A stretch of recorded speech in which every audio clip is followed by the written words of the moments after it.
बोलिए शासन नायक भगवान महावीर।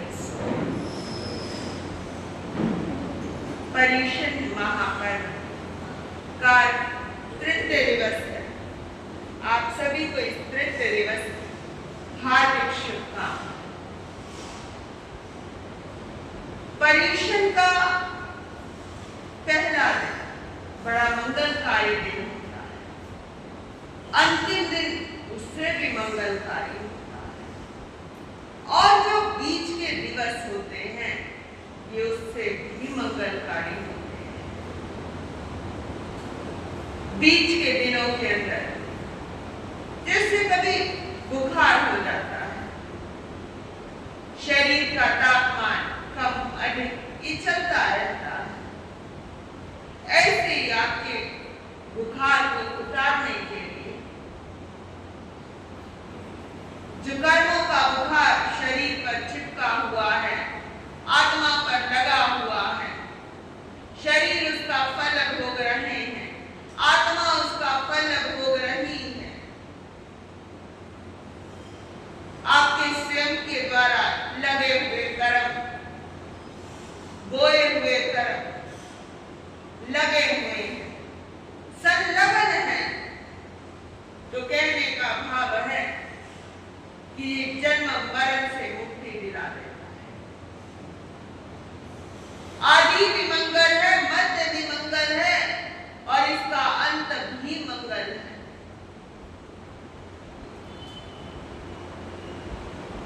निंदक नियरी राखिए आंगन खुली छुआए। सुना होगा ये लोग। निंदक को हमेशा अपने निकट रखना चाहिए। पड़ोसी आपकी निंदा कर सकता है,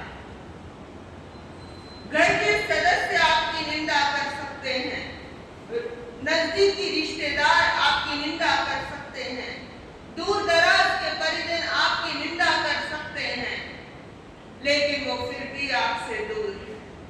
लेकिन वो फिर भी आपसे दूर है। जो अंदर बैठी है ना आत्मा, जिसको आपने सुलाया हुआ है, जरा इसे जगाओ। अरे हे चेतन, अब तो जाग जा। हे चेतन, रे चेतन, अब तो जाग जा।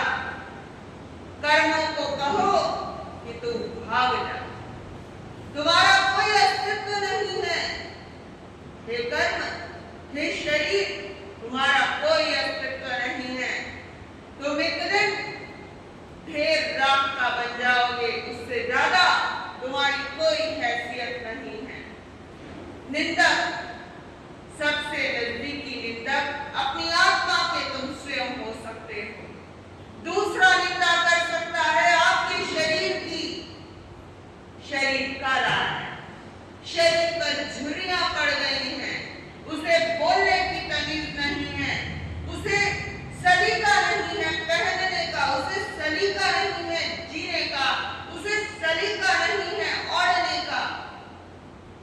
सारा का सारा सिस्टम आपके द्वारा स्वयं ओढ़ा हुआ है, जिसकी लोग निंदा करते हैं। दूसरे को थोड़ा कम पता होता है आपके बारे में, आपकी स्वयं की आत्मा को, आपकी एक एक हरकत पता होती है, आपकी एक एक तरीका पता होता है, एक एक तौर तरीका पता होता है। अपने जीवन से तुम क्यों वंचित रहते हो? अपने जीवन को जियो, जी भरकर जियो। तुम अपने जीवन को सुंदर तरीके से नहीं जी रहे। ये पर्युषण महापर्व तो तुम्हें बस यही संदेश देने आया है कि तुम अपने जीवन को बहुत सुंदर तरीके से जियो। जब तुम अच्छे कपड़े पहनना चाहते हो, जब तुम अच्छा रहन सहन चाहते हो, अच्छा कोठी और अच्छा बंगला चाहते हो, मैं तुम्हें तुम्हारी आत्मा से यही निवेदन करना चाहती हूँ कि तुम अपना ब्रांडेड घर लो। ब्रांडेड घर तुम्हारा निज घर हो सकता है। कहते हैं ना, ब्रांडेड चीज लंबे समय तक चलती है।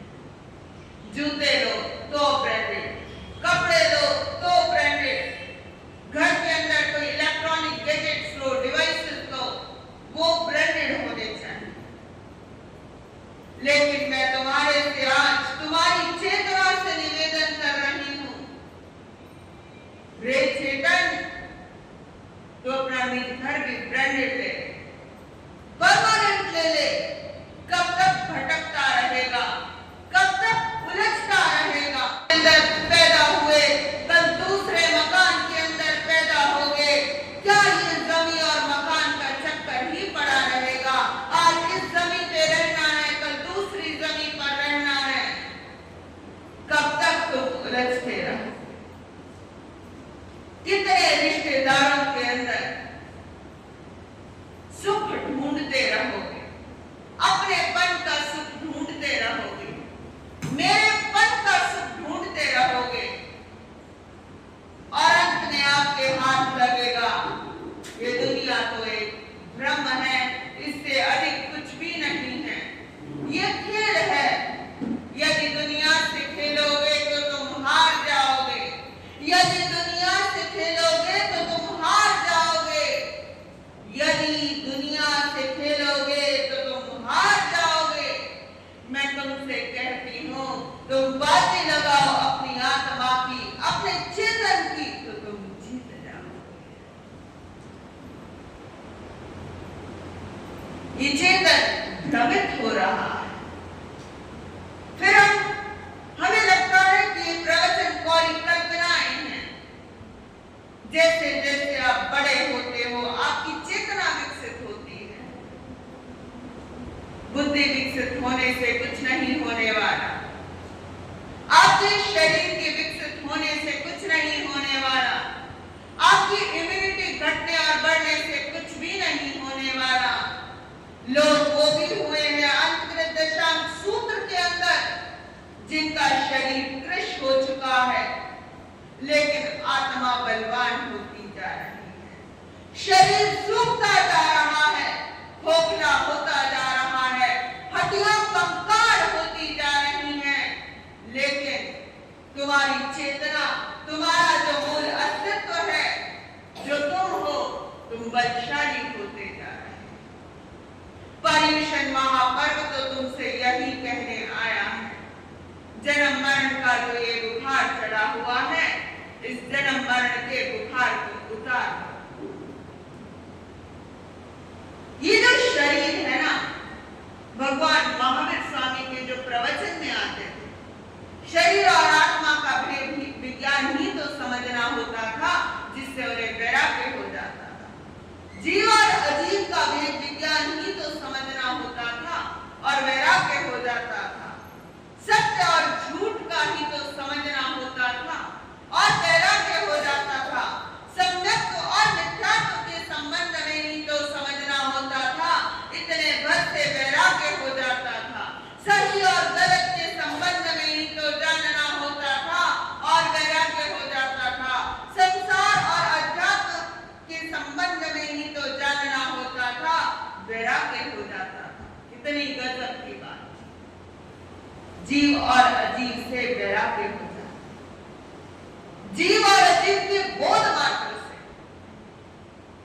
श्री उत्तरायण सूत्र के अंदर 36वां चैप्टर जीवाजीव विभक्ति आया है। यदि उसे कोई गहराई से पढ़ ले, बड़े समीचीन तरीके से पढ़ ले, समीचीन विधि से पढ़ ले, जीवन के अंदर भव्यता आ जाएगी, जीवन के अंदर निर्मलता आ जाएगी। जैसे कभी ख्याल हो आपको, शीशे को क्लीन करते हैं, शीशे पर कॉलिन छिड़का और उसके बाद अखबार से उसे साफ करते हो, रगड़ते रहते हो।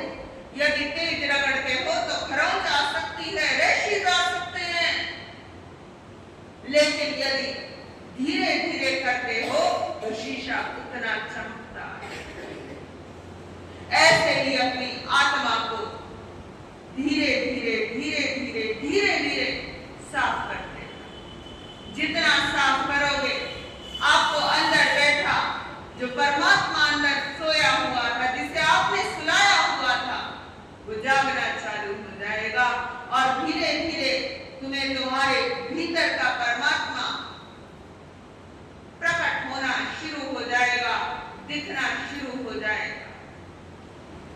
भीतर परमात्मा की स्थापना है। तुम्हारे भीतर परमात्मा की स्थापना है। तुम स्वयं में एक परमात्मा हो। तुम स्वयं में जगदीश हो। तुम स्वयं में ईश्वर हो। जगदीश कौन होता है? जगत का ईश, जगत का ईश, पूरे विश्व का ईश्वर, पूरे विश्व का ईश्वर, उसे जगदीश कहते हैं। जो संपूर्ण लोक का ईश है।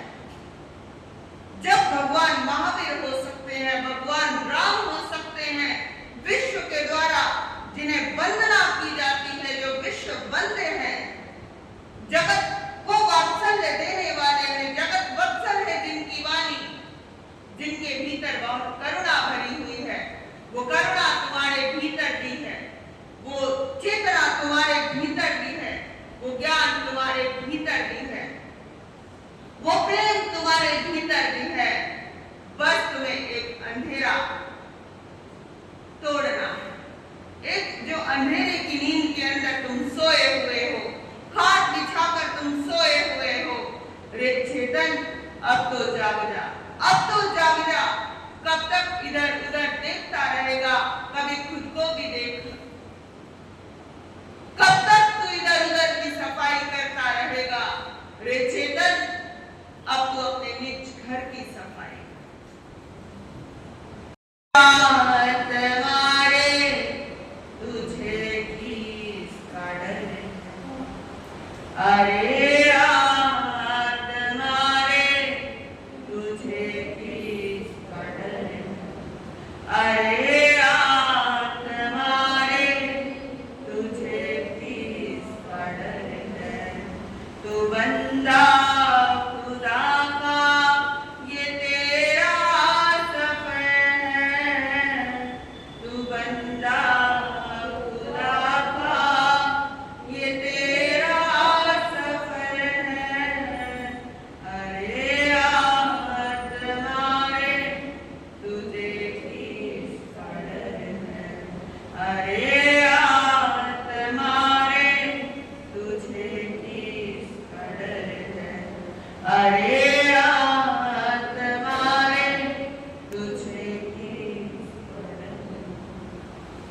जो तुमने ये वस्त्र पहना हुआ है, मुख्य वस्त्र, ये ऊपर के वस्त्र भी पलटते जाते हैं, ये वस्त्र भी पलटता जाता है। इस जन्म के अंदर कुछ और पर्याय है, ये पल पल पलट रही है, तुम्हारी काया पलट रही है। आज आंखें खुली हुई हैं, धीरे धीरे ताप आया, तनाव आया, संताप आया, और तुम्हारी यही चमड़ी गलने भी लगती है, काली भी पड़नी शुरू होती है, सफेद भी होनी शुरू होती है, केश पकने शुरू हो जाते हैं, शरीर के अंग गलने शुरू हो जाते हैं। ये चेतन तू संभल, तू परमानेंट है, तू इसके अंदर मत उलझ। जितना उलझेगा ये जीवन तेरा अनसुलझा बन जाएगा, और जब तू सुलझ गया तो तेरा जीवन भी सुलझ जाएगा, तेरी प्रकृति भी सुलझ जाएगी, तेरा सब कुछ ठीक होता चला जाएगा। अब शास्त्र वाचना का समय हो गया है।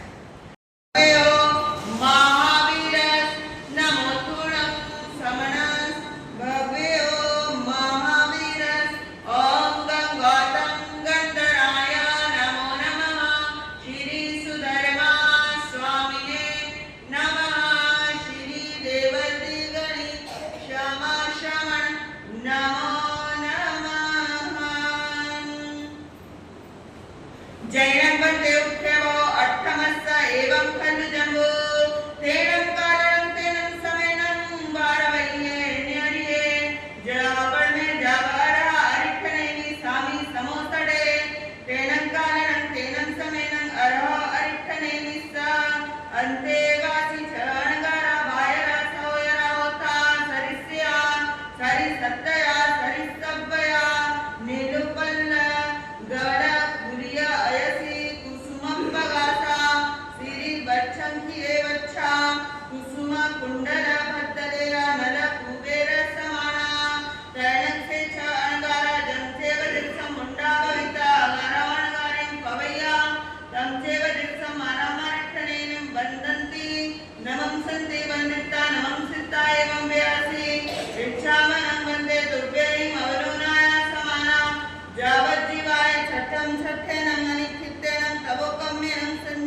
इच्छावनं वन्दे दोमेन मवनुनाय समाना जाव स्वं देवानुप्रिया कैनकं हरे हरिठने विना वनुनाय समाना जावज्जीवाय छठं छठेनं जाव विहरम तम अम्हे अज छठ खमन पारणगंसी वडमाए कोरिसी जाव वडमाना तवगे हम अनुपविठा तम जेवरंगम है अमेनंगने देवीमेवं वैवैता जामेव दिसं पौभूया तामेव दिसं पडिग्यम् कर्णं किसे देवये देविये अयम्यारुवे अजत्ये चिन्दिये मत्ये मनोगये संकप्पे एवं खल्वां कोलासपुरे मेरे मुक्तेनं कुमारसमनेनं बालत्तनेवा वैया तुमं नन्देवानुप्रियाम् अट्ठपुत्ते पयायिंससि सरिसये जावन कुबेर समाने नोचेवनं भरेवासे अन्नाओ अम्मयाओ तारिसे पुत्ते प्यायिसन्ति तम्नं इच्छाम् इमं नं पचखमेव दिसै भरेवासे अन्नाओ वे अम्मयाओ खलु एरिसये जाव पुत्ते पयायाओ तं गच्छामि नंगर्हं मरिठेनं वन्दामि नमंसामि वन्दिता नमंसिताम् इमं च नंग्यारूपं वागणं पुच्छामि दीपट्टु एवं संपेता कोडुंबिये पुरुषे सत्ताविता एवं व्यासी लौकरण जानपवरं जाव उवट्टवन्ति जादेवनंदा जाव पजुवासै कैलंगर हारिठनें देवैं देवीमेवं व्यासी सेनोनं तपदेवै इमे चनगरे पासिता इमे अरुवे अजत्ये चिन्तिये पथिये मनोगये संकप्पे समुपन्नेवं खलु अहं कोलासदूरे न्यारे मुक्तेनं जावतं निगच्छसि निगच्छिता तेनेव मम अन्तियं तेनेव अपमानया सेनोनं देवैरट्ठे समट्ठे हन्तार्थी एवं खलु देवानुदय तेनं कारणं तेनं समेनं बद्धिपुरे न्यारे नागे नामं गावै परिवस्थि अड्डे तस्सनंग नागस्स गाहवैस सुल्सा नामं भार्यावसान् तरणसा सुल्सा बालत्तने देव नेमित्तियेनं वावरियानि सनंगार्या निन्दुभविस्सै तरणसा सुल्सा बालप्पविरिं चेव हरिणे गमेसि देव बद्ध्याया वियोथा हरिणे गमेसिस्स परिमं करिता कल्ला कल्लिं न माया द्रापाय चित्ता उल्लपड साड्या मारियं उपचेयं करिता जानुपाय पडिया पनामं करिता तौ पच्छा आहारैवा निहारैवा वरैवा तरणक्ति से सुल्साय गावैयेवति बहुमान सुसुसाय हरिणे गमेसि देवे आराहिये अभियोथा तरणं से हरिणे गमेसि देवे सुल्साय गावैये अनुकंपणथ्याय सुल्सं गावैनि तुमं चानंदो विसम उयाओ करैतैनं तुबे दोबि सममेव गबे विनहै सममेव गबे परिवहाः सममेव धारये पेयायः तैनं सा सुल्सा गावैनि विनिहाय मावन्ने धारये पेयायै तैनं से हरिणे गमेसि देवे सुल्साय अनुकंपनथ्याय विनिहाय मावन्ने धारये करयन सम्पुटेनं गिनहै गिनिता तव अन्त्यं सारै तं सम्यं च नन्तुमपि नवनं मासनं सुकुमारधारे कसवथे देवीयनं देवानुप्रिये तव पुत्राव देवीया तव अन्त्याव करेल सम्पुडेनं गिनहै गिनिता सुल्साय गाहवैये अन्त्ये सारै तव चेवनं देवै ए पुत्रानो चेव सुल्साय गाहवैये श्रीयाग्ने तिपे पणते तंथा सुताग्ने अर्थाग्ने तदुभ्याग्ने ये हवा श्री ज्ञान के विषय में जो कोई अतिचार लगावे तेन्यानो जम वाइदम वच्चा मेले मिनक्षरम चक्षरम वायनम विनयनम जोगिनम गोसिनम सुठुदिनम दुठु पड़िच्छम काले को सजाओ पारण को सजाओ सजाइए सजाइए सजाइए न सजाइए बंतम कुत्तम विचारतम ज्ञान और ज्ञानवंत पुरुषों की अभिनयशार्था की हो तो तस्मिच्छामि दुक्कडम तस्मिच्छामि दुक्कडम तस्मिच्छामि डूबतों को पार लगाया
नमन स्वीकार।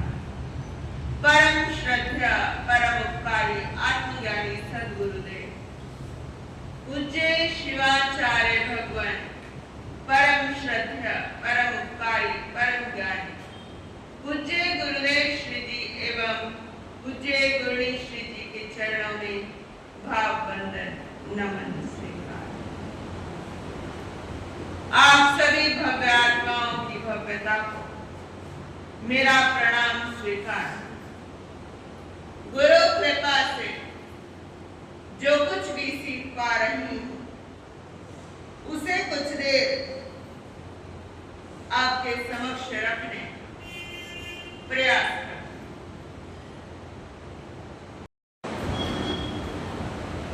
अब आप अर्थ रूप में इसे जानें। ये प्रकाश पुंज जैन इतिहास के लिए बड़ा गर्व का विषय रहा है। पूरे 4 माह के अंदर या कोई पूरा जीवन पर्यंत कोई धर्म करे या ना करे, लेकिन 8 दिन आप आराधना खूब करते हो, उपासना खूब करते हो। आज उस महापुरुष की बात होगी जिसका नाम आते ही हमारे रगों में नए खून का संचार हो जाता है। इससे कितने ही कायरों को धर्म मार्ग पर धीरता के साथ बढ़ने की प्रेरणा मिलती है। प्रभु अरिष्ट नेमि के चरणों में मुनिराज दीक्षित हो रहे हैं। दिल चाहता है कि हम भी उनका अनुसरण करें, हम भी अपनी आत्मा को उत्तरोत्तर साधना के मार्ग पर चोटी तक पहुंचा दें। कल आपने सुना था देव की माता एक पुत्र के बचपन के लिए कितनी तड़प रही थी। श्री कृष्ण ने तपस्या की, देव की माता की आशा पूरी हो। गज सुकुमार ने देखो जन्म है पाया, खुशी मां से अपना संभाली जाए, खूब दिल से उसके लाड लड़ाती, सूखे चमन में जैसे हरियाली छा जाती। दुनिया की माता को तो सुध-बुध नहीं है, दुनिया की माता को तो सुध-बुध नहीं है। बेटे के बचपन में ही वो खो गई है, फिर सब कुछ अपना उसमें लुटाती। आंगन वो उसका फूलों सा महकाए, आंगन वो उसका फूलों सा महकाए। दिल में थे अरमा जो बाहर आ गए थे, खुशी के ये आंसू नहीं थम रहे हैं। निहारे कभी सीने से लगाती, सारा प्यार जाती है उस पे लुटाती। बाकी उसे जैसे कुछ और ना पाना, केवल ख्याल किसका था? बच्चे का। केवल ख्याल किसका था? बच्चे का। बाकी उसे जैसे कुछ और ना पाना, नहीं देव की माँ की खुशी का ठिकाना।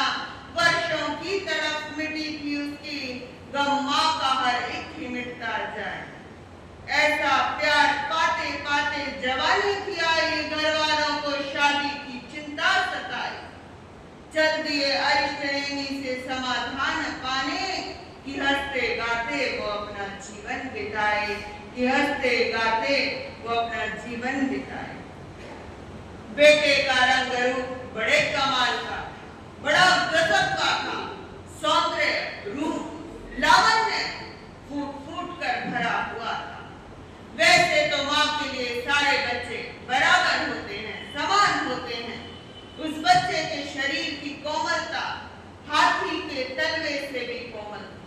हाथी का जो तलवा होता है वो बड़ा कोमल होता है। उस बच्चे की जो कोमलता थी वो हाथी के तलवे से भी अधिक कोमल थी। इसलिए उसका नाम गज सुकुमार रखा। माँ की खुशी का कोई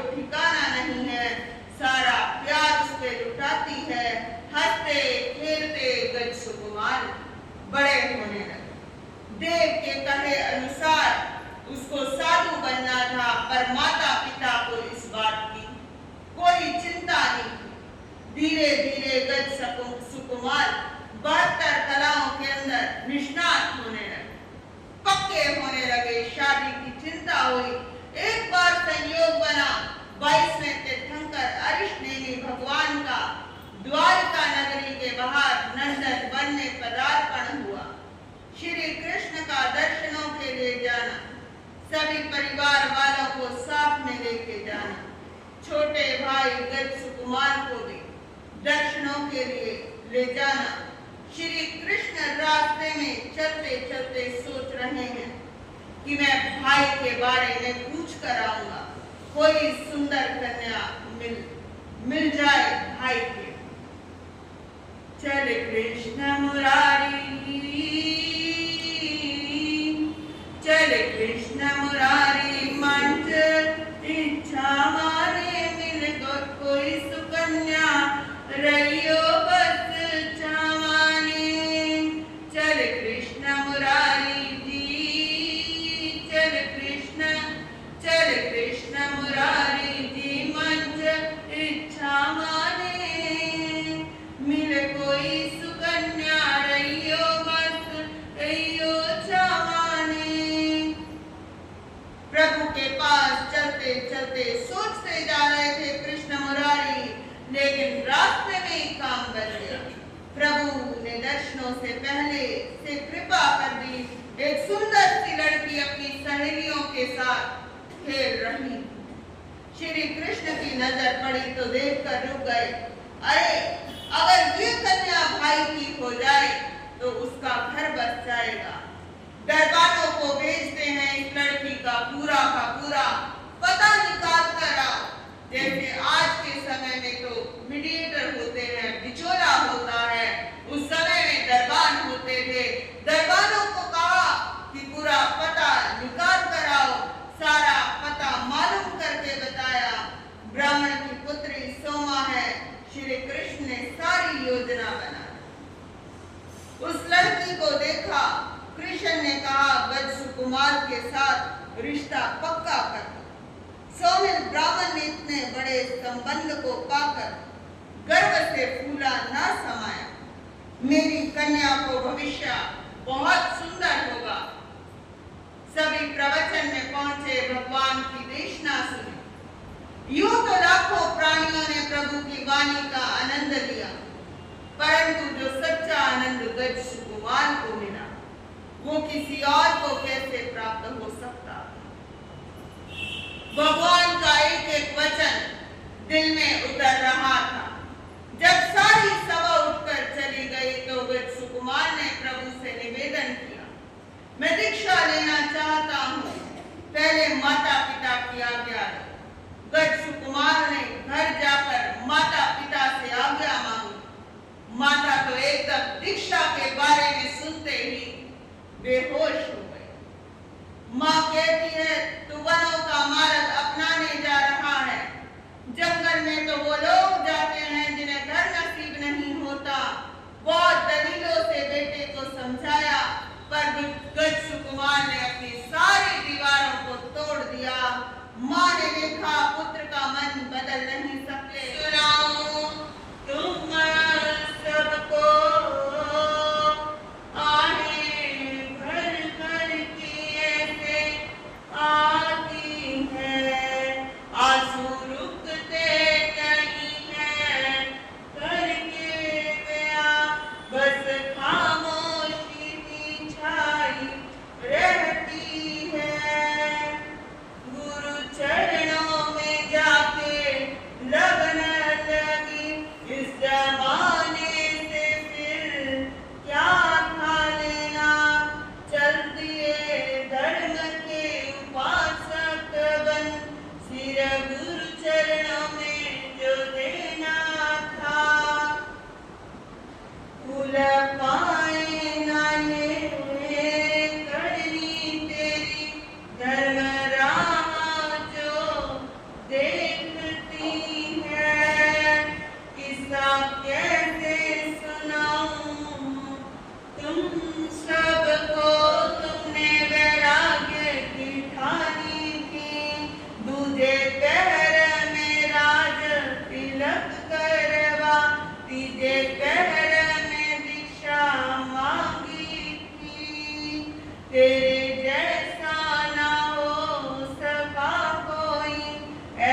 सुकुमार को पहले पैर में बानी सुनी, दूसरे पैर में राज तिलक करवा लिया और तीसरे पैर में दीक्षा ली।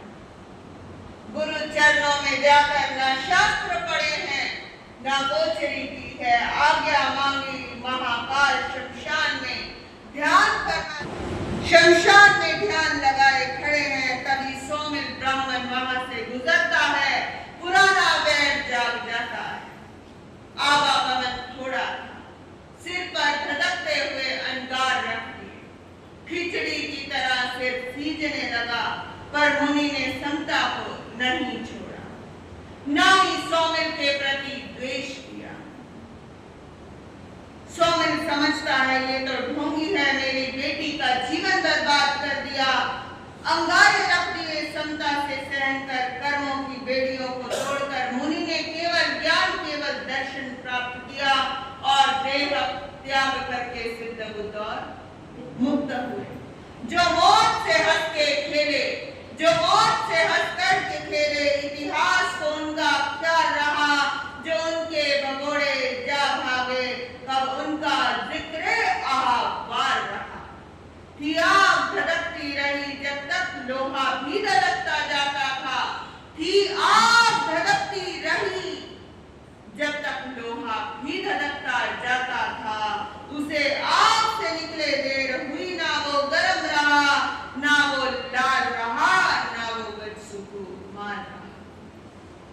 कर्मों की सजा हर इंसान को मिलती है, ये कर्म किसी को नहीं छोड़ते हैं, चाहे राजा हो या रक्त हो, तीर्थंकर हो या सामान्य हस्ती हो।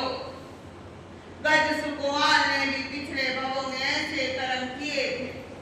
सोत के बेटे के सिर पे गरम रोटी रखी थी, उसका बदला सिर पे अंगारा रख के चुकाया।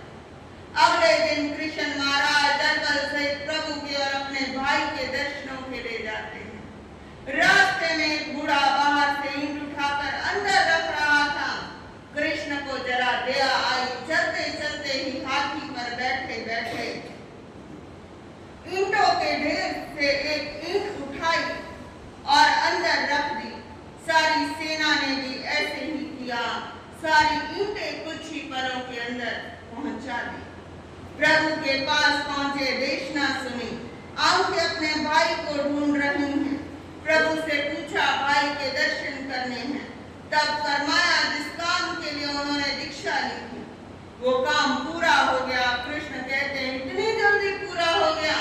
प्रभु कहते हैं, हाँ, जैसे तुमने बूढ़े की मदद की, ऐसे ही एक व्यक्ति ने सहायता की कार्य करवाने में और मोक्ष विराज गए। श्री कृष्ण को खुशी भी हुई और बड़ा दुख भी। फिर पूछा और प्रभु ने सारी की सारी बात बता। प्रभु, उस पापी को मैं कैसे पहचान पाऊंगा, वो मुझे अब कहाँ मिले? जिंदगी पल में मोड़ खाती है, जिंदगी पल में मोड़ खाती है, जिंदगी पल में मोड़ खाती है, जिंदगी पल में मोड़ खाती है। सबको अपने रंग, सबको अपने रंग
पर गिरे तो समझना वही व्यक्ति है, वही बंदा है।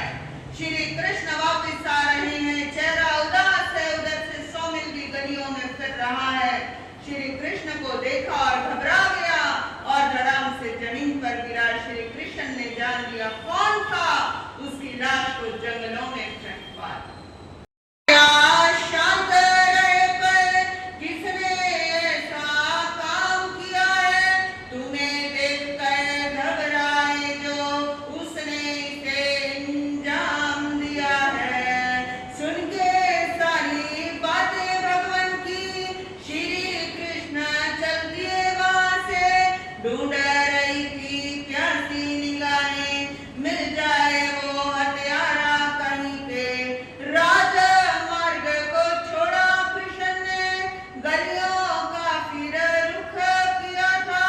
डरा सहमा सा सोमिल ब्राह्मण, गलियों में वो भटक रहा था। दूर से देखा कृष्ण को आते, आंखें वही थम सी गई थी। घबराहट इतनी तन बदन में, सांसें वहीं पर रुक सी गई थी। कितने वर्ष पुराने भव का अब जाके समाधान हुआ था। गरम रोटी रख सिर पे मारा, ये गच्छ कुमार से पाप हुआ था। सारे राज ये खुलवाती है जिंदगी, पल में मोड़ खाती है जिंदगी, पल में मोड़ खाती। सारे राज ही, सारे राज ही, सारे राज ही खुलवाती है ये जिंदगी, पल में मोड़ खाती है ये जिंदगी, पल में मोड़ खाती है जिंदगी, पल में मोड़ खाती है। मुनिराज की धीरता, वीरता, गंभीरता हमें जीवन में आगे बढ़ने की प्रेरणा देती है। उनके बलिदान को हृदय की गहराई से हम वंदन करते हैं, नमन करते हैं। शासन देव से प्रार्थना है, हमारे हृदय में भी गज सुकुमार के जैसी दृढ़ता प्रकट हो। आगे वर्णन चलता है बलदेव राजा और धारिणी रानी के पुत्र सुमुख दुर्मुख व कुपदारक का। इन्होंने सांसारिक सुख भोग कर वैराग्य उत्पन्न होने पे दीक्षा ली और अंत समय में संधारा करके सिद्ध बुद्ध और मुक्त हुए। इसी प्रकार द्वारिका नगरी के राजा वासुदेव व धारिणी रानी के दो पुत्र दारक और अनादृष्टि का वर्णन है। समय आपका हो गया है, बोलिए शासन नायक भगवान नमः।